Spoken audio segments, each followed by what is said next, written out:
si Harry Roque ang maraming sinasabi. Umuwi muna siya. Humarap muna siya dito sa Senado. Haharapin ko siya kahit saan. Pero ngayon, bitawan na niya yung buhay pugante niya. Isang maikling sagot lang kay Riza Tanas, antivirus.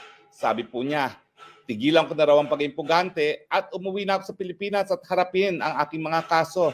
Well, ma'am, unang-una po, may definition po ang pugante. Ang pugante ay isang tao na umalis ng Pilipinas para takasan ang mga kasong kriminal na nakahain laban sa kanya. Ako naman po, matagal na akong umalis ng Pilipinas bago pa ako tanimang kaso. So hindi po ako pugante. Ano po ako? Well, ngayon po, ako po ay bona fide asylum seeker dito sa Netherlands. Napaka-importanting karapatang pantao po ng asylum, no? Dahil ito literally will mean the difference between life or death. Now, ang asylum seeker po ay umalis sa kanyang bansa dahil sa paggigipit. Among others, dahil sa usaping politika.